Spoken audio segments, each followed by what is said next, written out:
Dan mari juga kita tetap patuhi protokol kesehatan guna keselamatan kita bersama. Ingat 3M, memakai masker, menjaga jarak, dan mencuci tangan. Prokes jangan kendor, taati jangan teledor. Perkenalkan, nama saya Siti Hadijah Rahmat, salah satu siswi dari SD 2 Maros, kelas 5. Sekolah saya terletak di Jalan Ahmad Yani nomor 3, atau tepatnya di depan Polres Maros. Jaraknya kurang lebih 200 meter dari tempat ini. Pada kesempatan kali ini, saya akan menceritakan sebuah cerita rakyat yang berjudul Bulu Sipong. Cerita ini berasal dari Kabupaten Maros, Provinsi Sulawesi Selatan. Cerita ini saya baca di buku cerita rakyat Buta Salewangan yang ditulis oleh Ibu Hajrah Kadir pada tahun 2020. Baik, mari kita mulai ceritanya. Pada zaman dahulu kala, di sebuah kerajaan yang bernama Kerajaan Bunga Wijaya. Kerajaan ini terbilang cukup makmur dan rakyatnya hidup aman, damai, dan sejahtera. Karena dipimpin oleh raja yang arif dan bijaksana. Raja ini memiliki seorang putri yang cantik jelita. Raja dan putrinya hidup dengan bahagia. Hingga tiba pada suatu waktu, sang putri menderita penyakit kulit yang susah untuk disembuhkan. Telah banyak cara yang dilakukan sang raja agar sang putri sembuh. Salah satunya memerintahkan para tabib istana untuk mengobati sang putri. Tetapi tak ada seorang pun yang mampu menyembuhkan sang putri. Sang raja tidak tahu apa penyebab sang putri bisa terkena penyakit tersebut. Sang raja gelisah memikirkan nasib sang putri yang tak kunjung sembuh. Tibalah pada suatu ketika, salah satu penasehat raja memberikan nasihat kepada sang raja agar mengasingkan sang putri ke tempat yang jauh sekali dari Kerajaan Bunga Wijaya. Karena takutnya penyakit sang putri akan menulari keluarga kerajaan dan rakyat Kerajaan Bunga Wijaya. Dengan berat hati, sang raja menceritakan hal tersebut kepada sang putri. Sang raja dan sang putri berdialog merencanakan pengasingan sang putri dari Kerajaan Bunga Wijaya. Akhirnya, sang putri menerimanya dengan lapang dada. Sejak saat itu, sang raja memerintahkan para prajuritnya untuk menyediakan segala kebutuhan sang putri di tempat pengasingannya. Sampailah pada suatu waktu, sang putri telah pergi dari kerajaan bersama Labelang. Bagaimana teman-teman? Mau tahu tidak siapa itu Labelang? Labelang adalah anjing kerajaan yang tugasnya menemani sang putri di tempat pengasingannya. Di sana, sang putri menikmati hidupnya dengan penuh bahagia. Ia hidup aman, damai, dan juga bahagia karena dapat menikmati udara yang segar setiap harinya.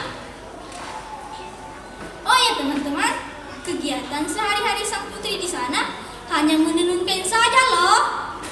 Karena semua kebutuhannya telah dipenuhi oleh sang raja. Tibalah pada suatu ketika saat sang putri lagi asik-asik menenun, tiba-tiba alat tenunan sang putri jatuh. Sang putri kaget melihat hal itu. Ia pun langsung berteriak, "Ambilkan alat tenunku, ambilkan!" Tetapi tak ada seorang pun yang mendengarkan perkataannya kecuali Labelang. Dengan ucapan yang sama, sang putri berteriak sekali lagi, "Ambilkan alat tenunku, ambilkan!" Sang putri berharap ada yang mendengarkan perkataannya, namun nyatanya tetap tidak ada seorang pun yang mendengarkan perkataannya kecuali Labelang. Karena di sana tidak ada seorang pun yang tinggal kecuali sang putri dan Labelang. Kemudian Labelang pun berlari menuju ke tempat jatuhnya alat tenun sang putri. Lalu Labelang mengambilnya dengan cara menjahitnya, kemudian membawanya ke hadapan sang putri. Sang putri kemudian mengambil alat tenunnya dan kembali melanjutkan menenun kain. Tak lama setelah itu, tiba-tiba sang putri berubah menjadi batu. Kata orang zaman dulu, jika ada orang yang dapat berkomunikasi langsung dengan hewan, atau ia dapat memerintahkan hewan tersebut, kemudian hewan tersebut melakukan perintahnya, maka seketika ia akan berubah menjadi batu. Labelang panik melihat kondisi sang putri berubah menjadi batu. Labelang kemudian berlari menuju ke kerajaan untuk menemui sang raja. Sesampainya di kerajaan, raja pun melihat Labelang.